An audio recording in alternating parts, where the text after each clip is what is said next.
Everyone. Oops.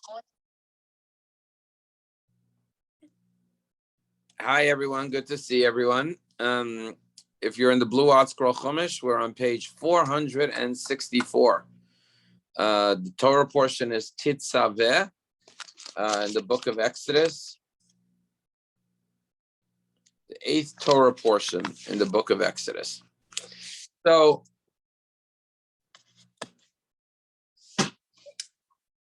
So this week's Torah portion, the main subject is the priestly garments, the 8 priestly garments that the Kohen Gadol wore when he served in the Holy Temple. But there are 2 verses, which is the opening of the Torah portion, before we get to the topic of the priestly garments, which occupies most of this week's Torah portion. And the opening 2 verses of Tetzaveh is the commandment that Moshe shall bring the oil, should collect oil that is pure, and it says katit lama, or crushed for illumination, lahalot ner tamid, to kindle a perpetual flame. Now, of course, we know that there was a menorah. We read about it last week in the Holy Temple, in the Mishkan, the tabernacle. And Aaron, the high priest, lit the menorah every day. Now, we're all familiar with the holiday of Hanukkah. Unlike the menorah in the temple that had 7 branches, the menorah that we have in our homes has 8 branches, because the miracle lasted for 8 days when the Maccabees won the war and they were not able to find any oil. They only found 1 little jug of pure oil with the seal of the high priest.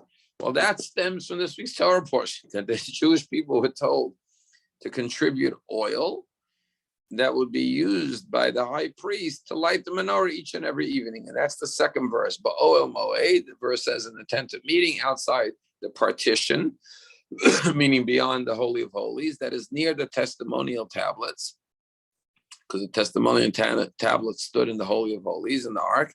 Aaron and his sons shall arrange it from evening until morning. The menorah was lit every night, evening time, and it burnt all night till the morning, before Hashem, an eternal decree for their generations from the children of Israel. So that's the opening 2 verses of the Torah portion this week that we're going to be privileged to read. Talks about oil. And who gave the oil? The Jewish people gave the oil. And Aaron lit the menorah each and every day. Now, obviously, we could talk a lot about oil, the significance of oil, the significance of the menorah. We still have menorahs in our synagogues. The menorah is the symbol of the state of Israel as well today. And of course, the menorah wasn't for, just like our menorah in our homes, we're not allowed to benefit from the light of the menorah. It's sacred light. That's why we have a shamash candle. The light of the menorah wasn't for practical use, because there was plenty of other flames burning to create light. It represents the light of holiness, the light of Torah, the light of Judaism that shines outward unto the world. As a matter of fact, in the Holy Temple that King Solomon built, the windows were shkufim atumim, narrow on the inside, wide on the outside. And it shed light towards the world. The menorah represents the enlightenment of the Jewish people to the world. So that's one idea. The second idea is that it says it should be a ner tamid, a perpetual flame. Now, we know our synagogues have a ner tamid, a perpetual flame. Now, even though it only burnt from evening till morning, so how could it say it's perpetual? It wasn't 24/7. And the answer is that it was done perpetually, meaning routinely, each and every day the menorah was lit, so it's perpetual. Alternatively, you could say that the influence of the menorah had to be felt perpetually. In other words, the candles only burned from evening till morning, but the enlightenment of the menorah is something that is perpetually felt in the life of the Jew. Now, there's other ideas about the 7 branches. They were all chiseled out of 1 block of gold. And now we're talking about the menorah from last week's Torah portion, but here we're talking about the kindling.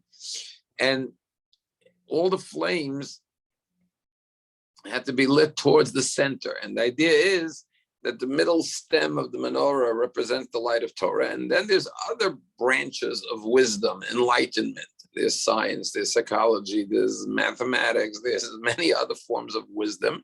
We incorporate all of them and utilize them all in our service of God. So therefore they stem from the Torah, and they all have to be integrated with the Torah, that we don't segregate secular knowledge from Jewish knowledge, but it's one organic knowledge that the Torah informs every aspect of wisdom, knowledge, enlightenment in all of our lives. But one final thought that I wanted to focus on, and the Torah says they should bring oil, okay, but then it says Shemen Zayit should be olive oil, and as we know, many people, when they light the menorah on Hanukkah, prefer, rather than using candles, to use olive oil, because that's the way it was lit in the temple. But then it says Zach, it should be clear, meaning it should be fine quality oil. But then it says Katit Lama'or, crushed for illumination. Now, this is a little bit odd, because Torah just say bring fresh olive oil. The Torah has to tell us how you make the olive oil. We know in order to make olive oil, you crush the olives and you produce the oil. Why is that in the commandments? Should have just said bring fresh, pure olive oil, high quality. But why does it have to tell us crushed for illumination? Do we have to know? First of all, everyone knows how you make olive oil. But furthermore, that's not relevant how you make it. What's relevant is that you should donate the oil for lighting of the menorah by the high priest. And our rabbis tell us something very, very powerful. Our rabbis say the Jewish people are compared to an olive. Not just like a menorah. Yeah, we're compared to a menorah, the symbol of the state of Israel, light up the world with the light of Torah, be or lagayim, a light unto the nations. But we're compared to an olive. Why an olive? Because just like the olive, the more you crush it, the more oil and light it produces. So too the Jewish people. No nation on earth has ever been more oppressed, more persecuted, more crushed than the Jewish people. But that's precisely why no nation on earth has produced more light, more enlightenment. We always talk about how many Nobel Prizes Jews have won. 30% of the Nobel Prizes were won by Jews, even though Jews are 1/4 or 0.2% of the world. Why is that? Because this is true about the Jewish people, and it's true about every person. Inevitably, unfortunately, part of life is that there's pain in life. No one escapes life without some pain. There is suffering in life. It's not all happy times. Hopefully, they're very short and far and few in between, and hopefully not, God forbid, excruciating pain or suffering. But to one degree or another, we all have to experience some degree of crushing, the feeling of being oppressed, the feeling of being hurt, of being in pain. But what the Torah is saying is that while nobody wants pain and nobody wants suffering, God forbid, and we pray for a happy, healthy, good life, when that pain does come, God forbid, you have a choice. And the choice is, you could either just become depressed and give up on life and despair, or you could say, if God sent pain my way, how can I use this crushing, oppressive situation in my life to produce more light, to produce more oil, to make the world better, to make my own world better as a result? And there's countless stories of people who took their personal experience of being crushed and turned it into something positive. Just last night, we had a YJP event at the synagogue, and there was a speaker who spoke to the young professionals, and his name is Leon Shulov. A fascinating guy. He was 12 years old when he came from Russia. Today, he manages a hedge fund with $3 billion. A very wealthy man. And at the end of his talk, he talked about philanthropy and charity. and how when you're blessed to have a lot of resources and you feel fortunate, you have to obviously give charity. But one of his charities, or his biggest charity, he started a special foundation called, I think it's called Happy Children or something like that. What happened? His first child, who's now 7 years old, was born with a very rare genetic disease. And so his biggest philanthropy, the organization that he founded, foundation, is to help, research to try to help children born with different genetic diseases and help eliminate these diseases. And the point is that he took his situation, which was obviously very painful to have a child born with a rare genetic disease that sadly is, going to accompany this child for the rest of his life. But he said, how can I take this crushing experience, this negative experience, this painful experience, and produce light, produce oil, so that the world could be a better place, so that future children won't have to experience this, that there will be a cure for this, or other types of genetic diseases can be cured. So that is what the Torah tells us. Katit lamaor. The crushing oil should be for illumination. Now, before we get into the garments, which, like I said again, is the main feature of this week's Torah portion.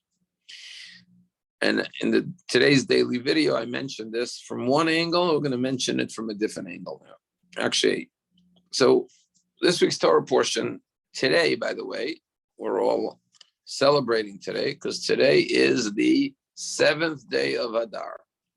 What is the 7th day of Adar? It's the day that Moshe Rabbeinu, our greatest prophet and leader ever, was both born and died on this day. Okay? He died on his birthday, lived a full 120 years. So,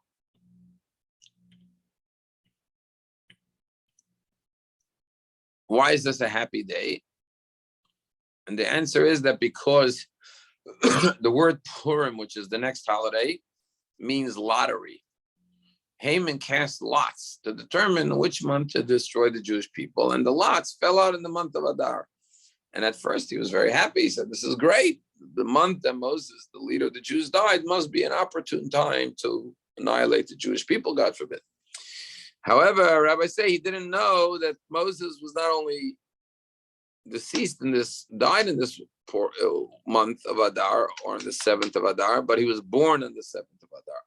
And therefore it was a fortuitous and a blessed day for the Jewish people to protect them from the evil decree of Haman.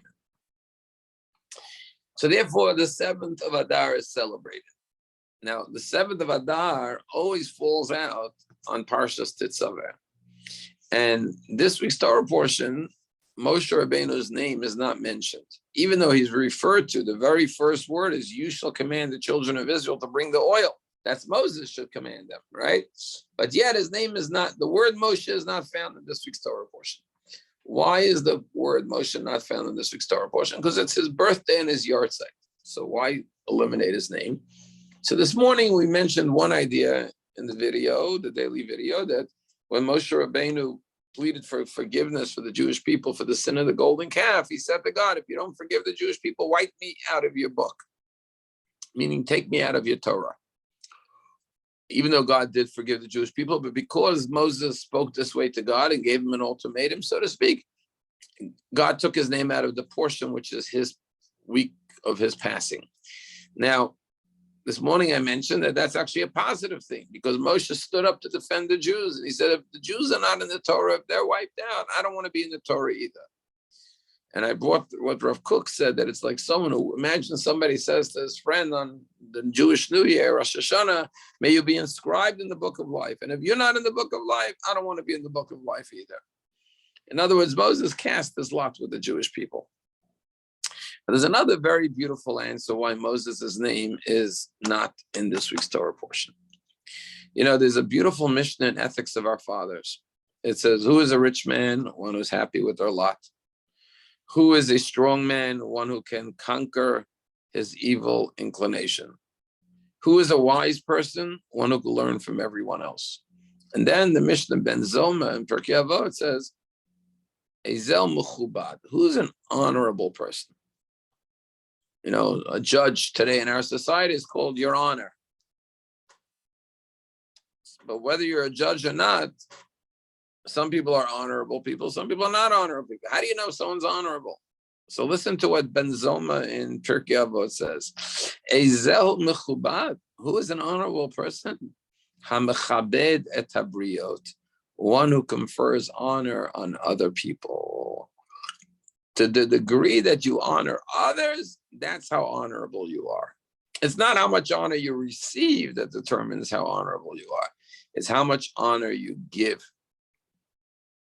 Because we all know there's some people that get a lot of honor because of one reason or another. Maybe they're rich or powerful and people honor them, but they may not be honorable people. And then there are other people who may not get a lot of honor, but they're very honorable people. So the degree to which you honor others. Now here we find something amazing. We know that when we look at the book of Genesis, there's a running theme.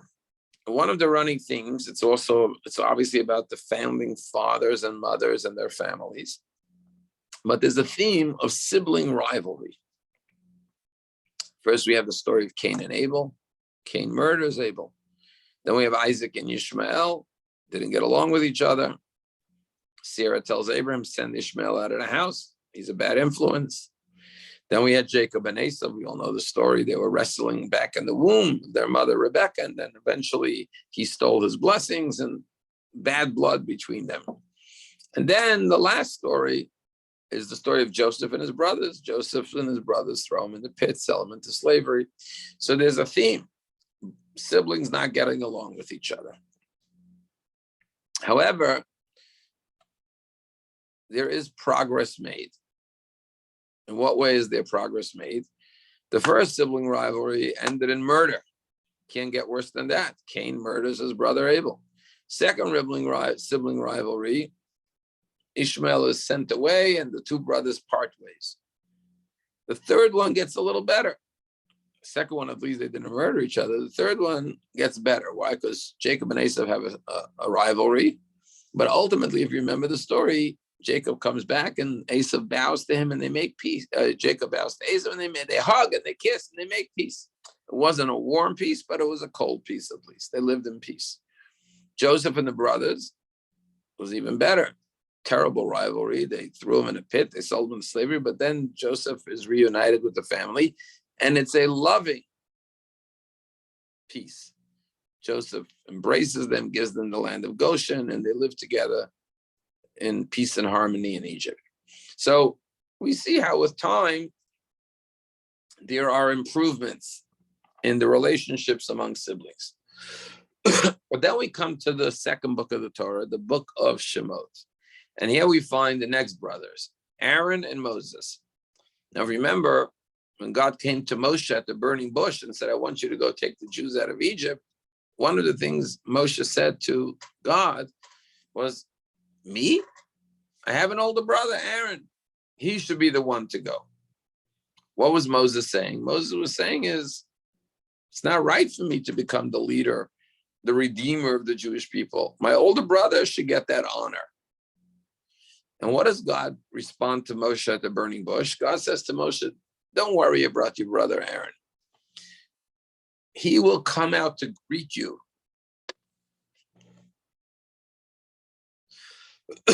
When you go to Egypt to take the Jews out, because Aaron was still living in Egypt, Moses had fled to Midian with the whole story when he was the prince and he killed the Egyptian. So when you come to Egypt to take the Jews out, Aaron will come out to greet you and hear the words that God says. V'racha, he will see you. V'samach b'libo, he will rejoice in his heart. Now notice God says he'll rejoice in his heart, because sometimes somebody could rejoice on their face, but in their heart, they're jealous of you. God says, I know the heart of man. I tell you that Aaron will be happy that you were chosen. He will not be jealous that his younger brother got the job. He will be happy. But then God says, you know what? You'll take Aaron with you. He'll be your spokesperson, because Moses said, I'm not a man of words. I have a stutter. I have a speech impediment. And they ended up going together.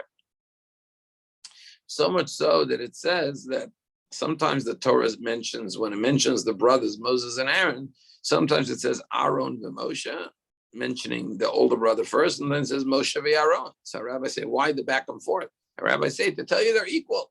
That even though Moses was greater, we all know Moses was the greatest prophet, the lawgiver, he gave us the Torah, but they both maximized their potential. And indeed, Moses was the leader of the Jews, the prophet, and Aaron was the high priest. He was the Kohen Gadol. They had two very important leadership roles, and maybe later we'll talk about the role of the priest versus the role of the prophet.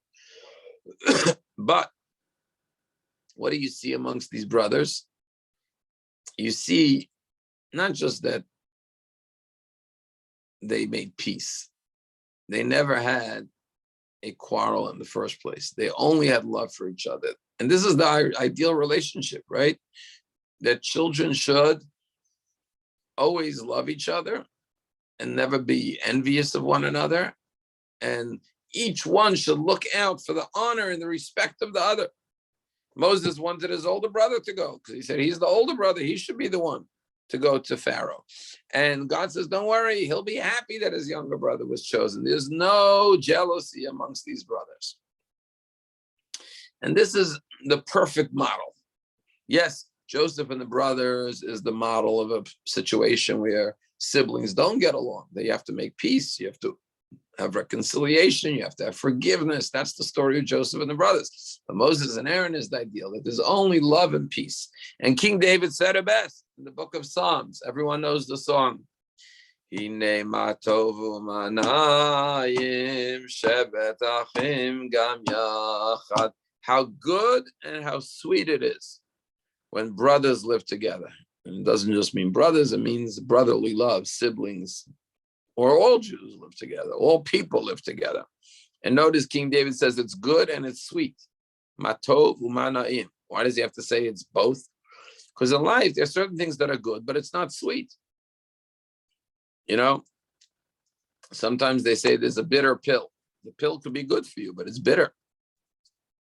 It's not always. Sometimes you go through challenge in life, things that are good for you. Somebody goes through a surgery.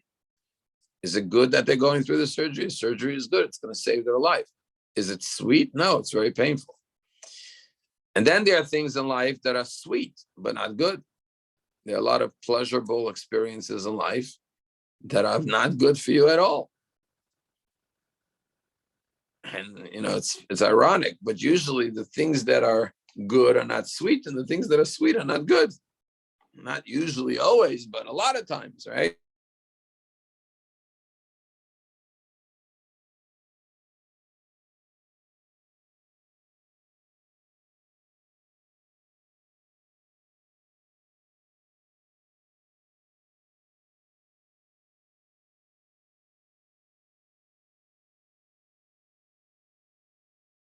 Healthiest thing is very sweet, the dessert table, but it's not so good for you. The kale salad is very good for you, but it's not as sweet as the dessert table. But King David said there's one thing that's matovu manaim. It's good and it's sweet. How good it is when siblings, when brothers and sisters and all people get along. And not only is it good, it's sweet, it's delightful, it's pleasurable. It's just the most beautiful thing in the world. Who is the role model of sibling love? Moses and Aaron. And here we come to something amazing. Every Torah portion in the book of Shemos is, or all the portions are filled with Moshe Rabbeinu's name multiple times. And the very first word of this week's Torah portion is referring to Moses. Moses shall command the Jewish people to bring the oil for his brother Aaron to light the menorah. So why is Moses' name not in this week's Torah portion? And the answer is that Moses is saying, our rabbis say, God, this is my brother's Torah portion. It's all about him. It's the high priest lighting the menorah. It's the high priest, the royal garments, the wardrobe of the high priest, the 8 priestly garments. At the end of the parsha, we're going to have the sacrifices that he brings as the Kohen. It's my brother's Torah portion. Take my name out of this week's Torah portion. Let him be in the limelight. Let him be in the spotlight. I don't want to take away from his honor and his recognition. This week is all about him. Remove my name from this Torah portion. I don't want to steal his thunder, his spotlight. And that's what a good leader does. A good leader makes space for others to lead. There are some leaders that are domineering, they're micromanagers, they want to tell everyone what to do and control everyone. That's not a good leader. A good leader, like God made space for us in this world. So if God made space through the act of tzimtzum, contraction, we have to learn to make space for others. And Moses says, I may be the leader of the Jewish people, but I could step aside right now and let my brother get all the honor and the recognition and be in this position as the high priest. So an amazing display of humility. We know that Moses was the humblest person. And Moses becomes the most celebrated leader of the Jewish people precisely because who is honorable? One who can honor others. Now, before we get to the main theme of this week's Torah portion, which is about clothing, and we'll talk about clothing, let's just talk about priesthood versus prophecy. What's the difference between the priest and the prophet, Moses and Aaron? And why is it that the priest has a special wardrobe, but Moses didn't have a special wardrobe? He was Moses, but he didn't have to wear special clothing. Moshe could get up in the morning and wear whatever he's in the mood of wearing, but not Aaron. Aaron has to wear special fashion clothing for the priest. Why? If anyone has answers, by the way, we do have a chat box. You're free to chime in, so to speak. But this is an important question. And it's going to get into the broader question of why have a special wardrobe altogether? And it's very applicable today as well, because we all wear, one thing we all have in common as human beings is that we all wear clothing. Animals don't wear clothing, but humans wear clothing. Ever since Adam and Eve ate from the tree of knowledge, they realized they were naked and they had to wear clothing. So sometimes you go to your closet and you wear whatever you're in the mood of wearing. But other times you have to wear certain things. Sometimes you get an invitation to a wedding and it says black tie, and there goes your blue suit or your whatever. You have to wear what they told you. Everyone has to be dressed with a black tie.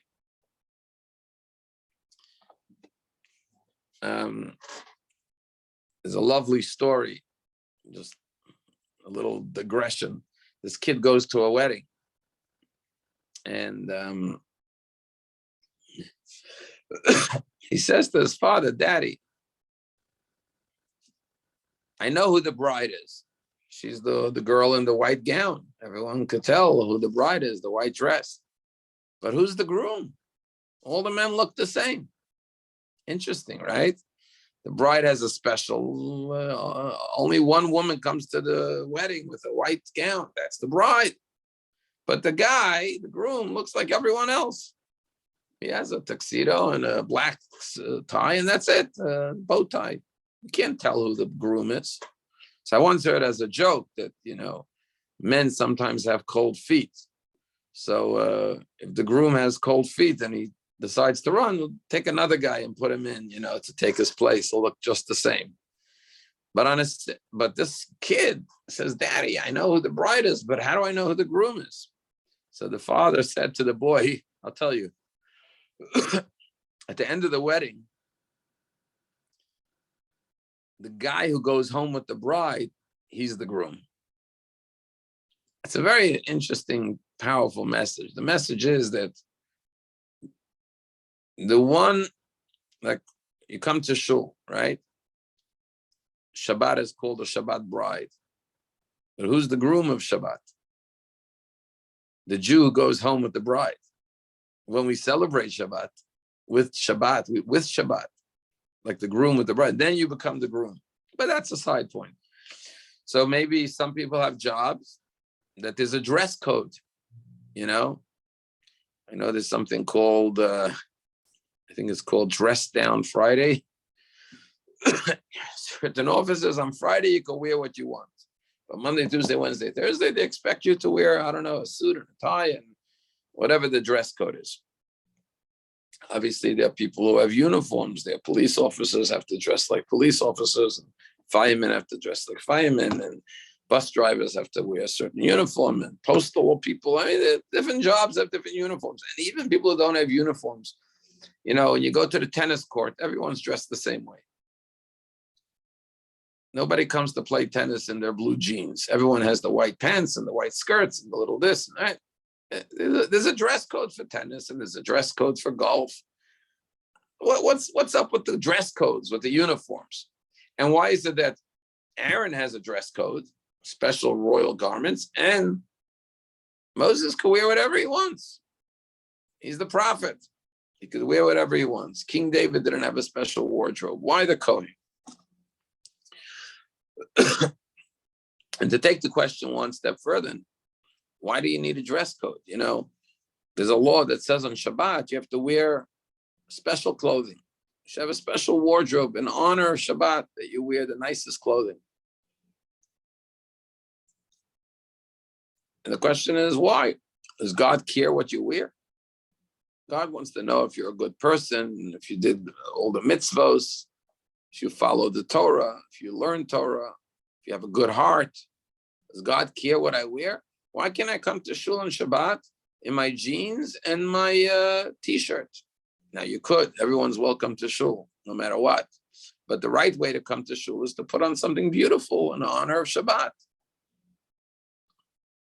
And you may say, God doesn't care. I'll wear my Hawaiian t-shirt to shul on Shabbos. Like, does God care about clothing? Clothing's superficial. Someone said, in our society, we say clothing make the man. Someone said clothing fake the man. You look at a defendant in a courtroom, he could be a murderer. They bring him in a nice suit and a tie. If you met him on the street, you think he's a Harvard graduate, the way he's dressed so nice. Turns out he's a rapist, he's a murderer, he's a burglar. And then you could see a guy who looks like a homeless bum on the street. He could be the most brilliant scientist in the world. He could be the inventor of the greatest cures. He could be a rich man. Who knows? Clothing fake the man. So why even talk about wardrobes and special clothing? Doesn't matter what you wear, seemingly. So there's a great quote. I forgot who said it. They said like this: life is 1% inspiration and 99% perspiration.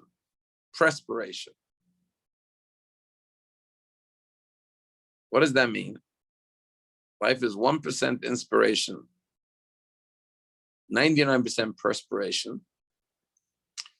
People talk about experiences. I heard there's this whole book about how people don't want things today, they want experiences. So I could buy my wife on an anniversary a piece of jewelry, but that's a thing. It's a stuff. People don't want stuff. I could take her on a trip to Hawaii. That's an experience. It's more important to give people, your children, rather than give them things, give them experiences, right? Why? Because you remember it for the rest of your life. You remember we went to Australia, remember this happened, that happened. An amazing experience, right? But when you say it's an experience, what you're really saying is it's not really part of daily life. Did I have an experience once? I was this amazing experience. Yeah, you have select experiences in life. But 99% of life is not experiences. It's just the daily, what we call the daily grind. The daily routine. You get up in the morning, you brush your teeth, you take a shower, you go to work, you do your things, you work. I hate to say the word monotonous or boring, because hopefully our jobs are all exciting, and enjoyable and meaningful and pleasurable, and we feel like we're doing something good. Someone said, Thomas Edison said it. Okay, very good. You wouldn't go to shul wearing your everyday clothing in the presence of Hashem. Okay, so we can talk about that. You have to honor God. Excuse me. Just like you wouldn't go to a wedding in your jeans and your t-shirt, because you want to honor the bride and the groom and the occasion. But we'll get to that later if we have time. But what's the point? Sometimes So life is not made up of constant experiences. Life is made up of routine. Life is made up of perspiration, work, hard work, effort. That's what life is made up of. And we have some great experiences, right? And those experiences are very meaningful. We look forward to them. They give us a lot of joy. They infuse our life with meaning, with happiness, right? The wedding of a child, the birth of a child, great experiences in life. But that's not what 99% of life is made up of. Everyone knows life is made up of, you got to work. You got to do what you need to do on a daily basis. Someone once said that life, the most important thing in life is to have luck. Mazel, right? Everyone says you need mazel in life, right? But this guy said, it's a funny thing. I find that the harder I work, the luckier I get. The more work, the more mazel you have, right? But you have to, the primary focus of life is work. Most of your life is made up of perspiration. Now let's talk about religiosity. So someone says, I had a religious experience. I went to Israel, I went to the Kotel. It was so emotional. I started crying. I kissed the wall. It was such a religious experience, right? Or some other greater religious experience. I had this amazing spiritual awakening moment, right? But you go to the Kotel for the first time once in your lifetime. And then you go a few more times over your lifetime. But what about every day, Sunday, Monday, Tuesday, Wednesday, Thursday? Life is not made up of constant religious experiences. It's religious routines. I get up and I pray, I say the blessings, I say the Shema, I do the bedtime prayer, I do all the mitzvot, I keep Shabbat. And what the Torah is saying is like this. There's two parts to Judaism. There's the prophet and the priest. The prophet, inspiration, revelation. The prophet brings you the word of God. God said, I should tell the Jewish people this is going to happen. That's very inspiring to listen to the prophet. But what about every single day? What do I do as a Jew? Judaism is made up of commandments. Every day I have to do this and not do that. I must eat the kosher food and not eat non-kosher food. I have to put a mezuzah on my door. I have to put on my tefillin. I have to light my Shabbos candles. This is the routine of life. The Kohen represents the routine of life. What life is really made up of, the majority of life. And routine is what is most important. A person who doesn't have a routine could not be successful.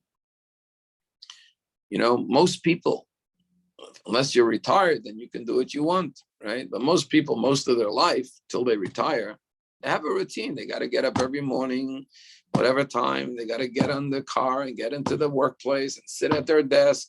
And from 9 to 5 and 9 to 6, they got their routine.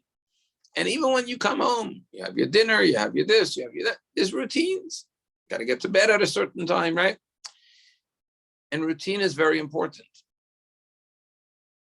because the creativity and the inspiration and the luck could only come through the routine. In other words, how do you achieve those moments of great inspiration? By going through the routine. And the same thing is with religiosity. You can't just say, I want to have religious experiences. That's like a person saying, I only want to have experiences in life. Most of life is not experiences. You have a certain amount of great experiences in your life. Most of life is your daily routines that you have to do to live as a physical human being in this world. And then you have these great highlight moments, as you can say. The same thing with religiosity.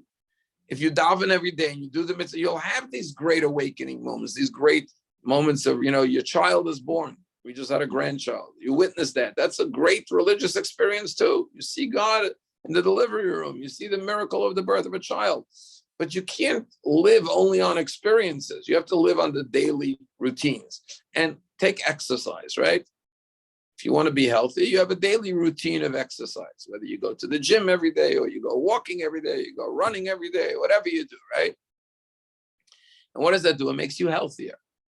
Now, when you look in the mirror, when you come back from your exercise, you may not see any change. I look like I before I exercise, right? But when you go to your doctor at the end of for your physical, they'll say, oh, your numbers are much better, your cholesterol, your this count, your that count, because the physical routine of exercising is taking a toll on your body in a positive way. It's making you physically healthier. The same thing is with spirituality. We can't just expect to be good people and righteous and kind and loving and forgiving and tolerant and not speak gossip, right? We need to go through the daily routine of the Torah exercises every day to live as a Jew. And that's what keeps us in good fit, in good form, in good shape spiritually. And just like physical exercise is strengthening your muscles and making everything better in your body, your blood flow and your numbers are all getting better, your brain and your heart is becoming more refined and more sensitive and better as a result of the daily religious activities. So the prophet represents that great moment of inspiration, the Moses, so to speak. The high priest was there for the daily offerings, just like the synagogue, daily routine of being a Jew. And that's why the Kohen had the special wardrobe, because when you came to the holy every day, you needed to be inspired, and you saw this beautiful sanctuary, right? When you come into our synagogue at Palm Beach Synagogue, right? You feel you're in a holy space. You see a beautiful ark. And then when you would see the high priest in his wardrobe, it reminded you that even the mundane and the routine of life is sacred and holy. And that's the message of the temple, that the truth is there is nothing mundane and ordinary and routine in life. Every moment of life, every experience of life, every day of life can be infused with holiness. So I don't know if you ate lunch before the class or you're going to go eat lunch now. When you eat food, you go, oh, I'm eating. Every day I have a lunch break. At work, I eat my lunch. I have my sandwich, Nothing more mundane than having your lunch break. Or you could have a religious experience and say, this is sacred. God gave me food. I'm going to thank God for the food. I'm going to say a grace after meals. I'm going to eat kosher food to align my body with the will of God, that only kosher food should go into my body. Now it's all in the service of God. As King Solomon in the book of Proverbs said, know God in all your ways. And by the way, this is not only true from a Jewish perspective. It's true in every perspective. I'm going to give you an example. And there are a lot of studies about this, so you could do the research if you're interested. But there's been a terrible decline in America in family life. So we know, unfortunately, the divorce rates are very high. Unfortunately, many kids are living between two homes. Monday and Tuesday I'm with my dad, Wednesday and Friday I'm with my mother, one weekend here, one weekend there. I once heard this person said, why do the kids have to go between two houses? The kids should live in one house 7 days a week and let the parents move in on the different days of the week. It's their days to be with the kids. It's not so simple, kids. You know what I mean? You take a young kid. Okay, today you go into daddy. So pack up, you go into another house, back and forth. Okay, that's one problem. But let's talk about families that are intact, where they're living under one roof. So it used to be a time where everyone came home the same time, or they knew dinner is served at whatever, and everyone made it their business to be home and sat around the dinner table and had dinner together. And in religious homes, they said a prayer before of gratitude to God for the food, and they had. And again, study after study show that one of the most important things you can do for your family is have a set dinner time where the whole family sits down at the end of the day for dinner and talks about their day together. Today's a different world. First of all, people are working crazy hours. So parents come home, both parents are working, in many cases, coming home at different hours. And then when they do come home, well, this kid came home early, he ate dinner on his own, and this one popped something in the microwave, and this one did this, and this one did that. Also, there's televisions in every room. So this one's watching TV here, and this one's eating their dinner with TV there. And if you are so lucky to get them around the table, everyone's texting and taking calls in the middle of the dinner. So something like eating dinner could be a mundane thing. Yeah, my body needs to eat, so I'm going to have to put some food in my mouth. That's like an animal. You know, I need to survive, so I put food in my mouth. Or I could say, no, it's not just about feeding my body. It's about nurturing my soul, my heart. I sit with my family members, my loved ones. I talk about our day. I share knowledge with our family. You know, I'm going to tell you something that happens in the Scheiner home. This goes back 25 years in the tradition. I don't even remember how it started. But it says in Pirkei Avot that any table that is no Torah is discussed at the table over a meal, it's like you ate from the idolatrous sacrifices. The food on your table is like it was offered to idolatry. So whenever you sit at a table, someone has to say a Dvar Torah. It could be anything. You know, I learned today in the Torah class about the importance of the high priest. You know, share a Dvar Torah, and we were learning for 50 minutes now, an hour, something you learned. So we started something in our family. We go around the table because all the kids come back from school. So they learn Torah because they learn Torah every day in school. They learn a half a day Judaic studies, a half a day English studies. So we go around the table and we say, something new you never knew. Something new you never knew. And every kid around the table, young and old, and the parents do it too. Me and Dini do it too. This morning you got up, you went to school, you lived it another day. Surely you learned something new. Share it with us. And everyone has to repeat something. So a table and a meal could be just a physical, mundane activity, or it could be a holy, spiritual experience. So the whole message is that everything can be infused with holiness. So clothing have the ability to elevate us. When the high priest wore special clothing to honor God, just like when you come to shul on Shabbos with special clothing, why are you putting on special clothing? Because it's Shabbat. You want to honor Hashem on this holy day. You're going to the house of God. You want to honor Hashem. So when you put on a nice suit or a nice dress or something special in honor of Shabbat, you're taking something physical like clothing and using it in a holy way. So it's not just, oh, I want to look the most beautiful and the most important and whatever. It's not about you. It's about honoring God. And it's another example how clothing, how everything could be used in a sacred way. Now, originally, man didn't need clothing in the Garden of Eden. It was only after they sinned and they became a mixture of good and bad that now suddenly they felt ashamed. It says after they ate from the tree of knowledge, they were embarrassed. Why? Because they discovered their nakedness. You see, one of the reasons we cover ourselves up is because modesty. Why? Because we're human beings and we could have inappropriate thoughts. You don't want somebody to see you in an immodest way. But before they ate from the tree of knowledge, they were pure, they were holy. There was nothing to be ashamed of. All of their thoughts and emotions were all holy and pure. Once they ate from this tree of knowledge, now they had to cover themselves up to cover their nakedness. So, but that doesn't just mean that clothing is a negative thing to cover up your nakedness.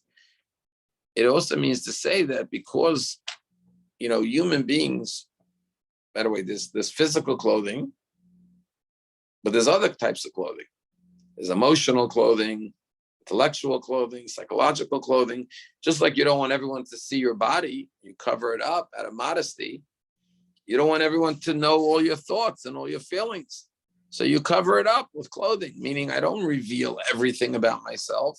Some of my thoughts maybe I'm ashamed of. Some of my feelings I'm ashamed of. But that's not a bad thing, because what it says is I'm not an animal. An animal just does what it feels. It acts on its impulses.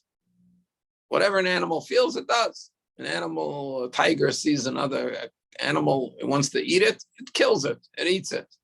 It doesn't say, let me act nicer than my instincts. Human beings could rise above their inner nature. Not everything inside of us is holy and pure. We have a godly soul, and we have an animal soul inside of us. We have a Yetzer Tov and a Yetzer Hara. So when we have that negative emotion or the negative thought, we can cover it up. And that's a good thing. It's not that you're a hypocrite. Let's say I don't know, I heard a piece of gossip and I want to tell it to you. A matter of fact is, I want to tell it to everyone on the Zoom, a gossip that I just heard. But I say, it's not right to repeat gossip. So I'm going to keep it inside of me. I'm going to cover it up. I heard something really bad about somebody, but I'm not going to just say, well, if that's what I have on the inside, let everyone see it. Let everyone hear it. As they say, I'm going to let it all hang out. No, some things have to be covered up. Some negative thoughts, right? Let's say I see someone I don't like on the street. I smile, I say, good morning, how are you? Am I being a hypocrite? I'm covering up my feelings. I really don't like this person. Should I say, when they say good morning to me, should I tell them go somewhere, go to hell, I hate you? Wow, that's the way I feel. Why should I put clothing on it? I'll just reveal the way I feel. I don't want to be a hypocrite, pretend I'm smiling at the person. No, it's like saying, I don't want to get dressed. This is who I am. No, you're expected in a civilized society to get dressed, because not everything has to be seen by everybody. Not every feeling I have has to be revealed. Yes, certain things need clothing. And yes, the clothing makes it look better. But that's okay, because no one's perfect.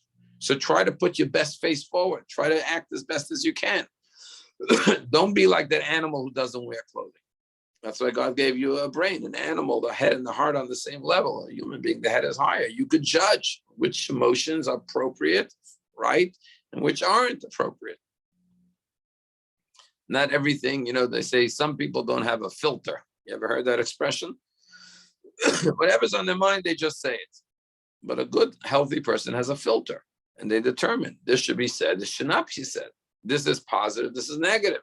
This is words that are going to be encouraging and empowering, and these are words that are going to be demeaning and inappropriate, right? These are feelings that are worthy of being expressed, and these are feelings that should not be expressed. They should be suppressed, not expressed. So a person always has to know what to express and what to put clothing on. Someone just said that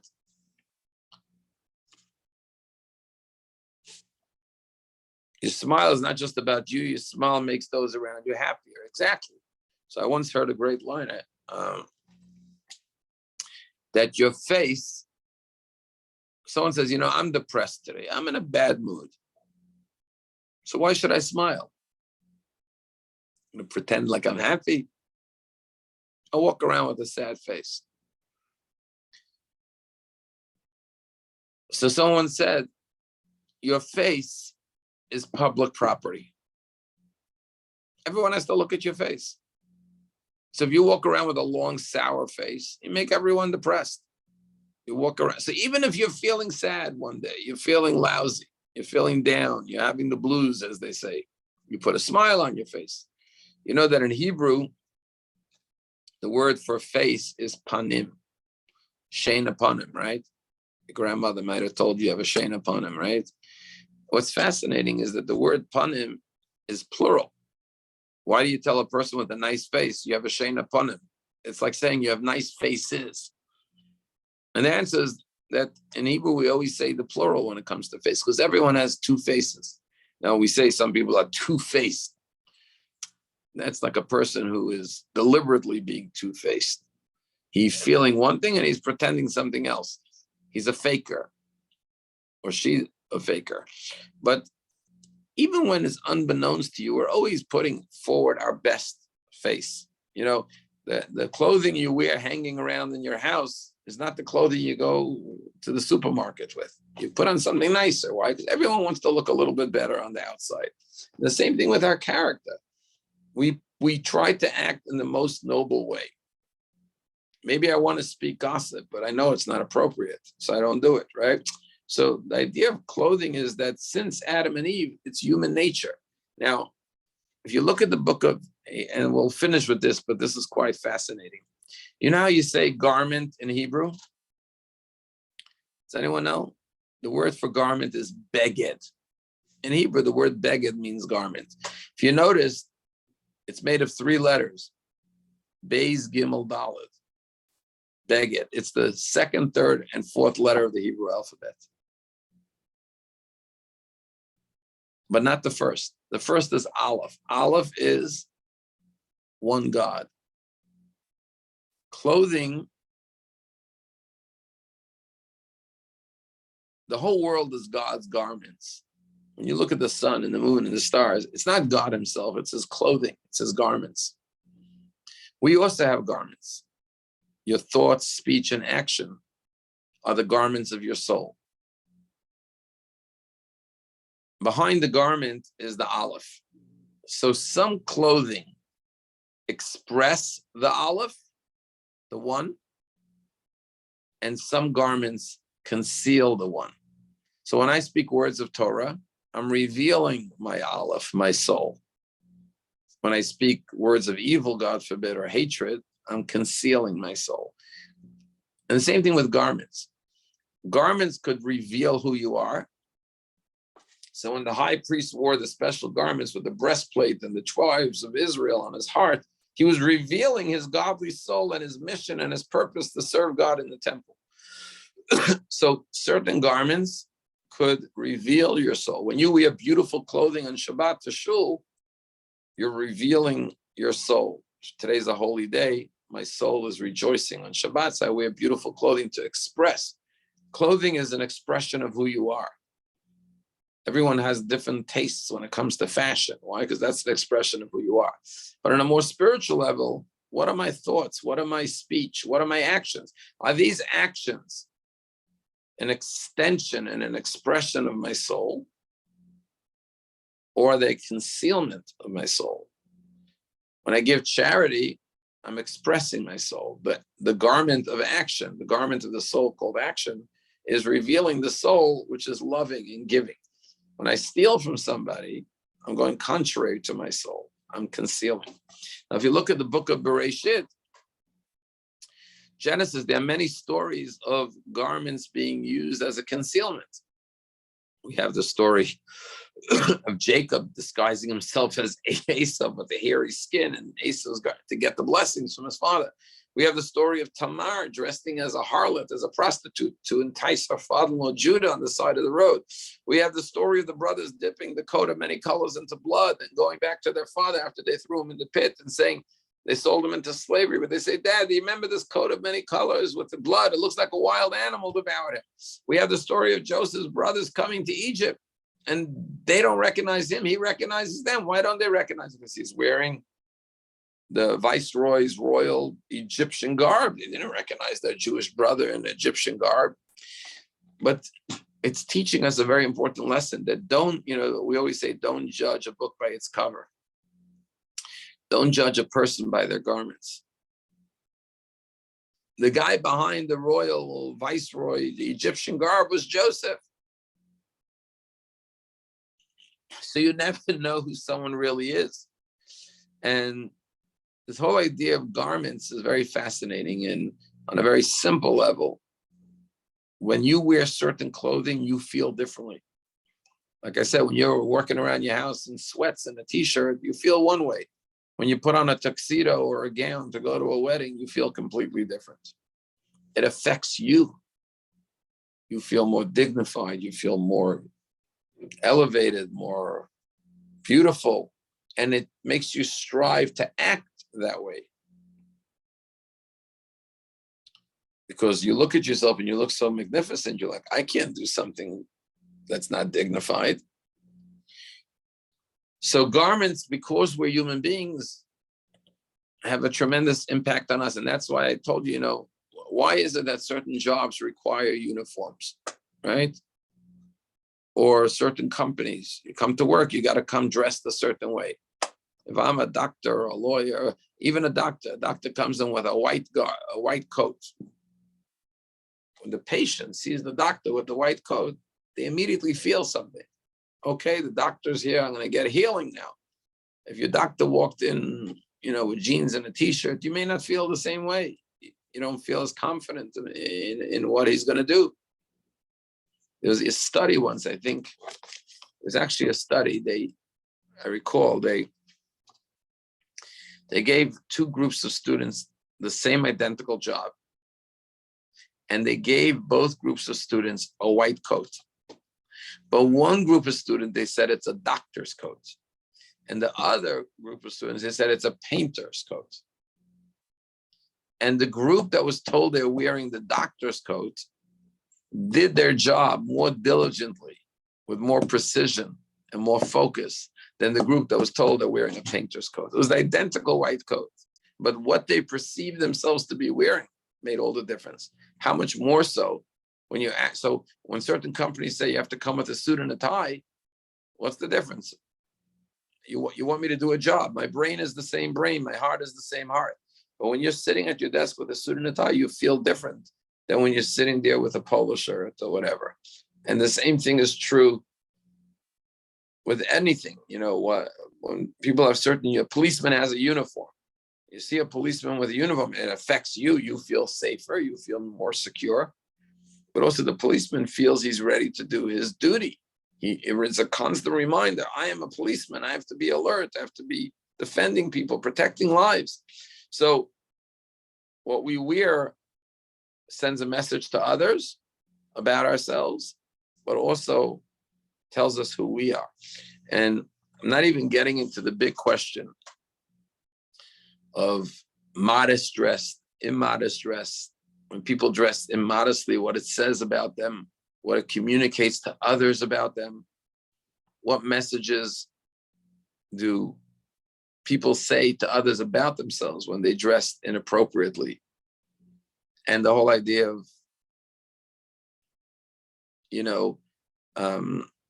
wanting people to judge you. And by the way, modest dress doesn't only mean that you don't overexpose your body. Modest dress means not to dress too extravagantly. You should dress dignified, honorable, but not extravagant. Because and clothing is not just the physical clothing you wear. Your house is your clothing, your car is it's all your outer appearances. But you always want people to get to know you for who you are as a person and respect you for your kindness, for your character, for your nature, for your intelligence. By overemphasizing the external, you're saying, value me for the wrong reasons. As opposed to the Kohen who wore the beautiful garments as a way, when he served in the temple, as a way of honoring Hashem. So that's a taste of what's to come in this week's Torah portion. We look forward to seeing everyone in the remainder of the week. And thank you all for joining us. Thank you so much. All the best.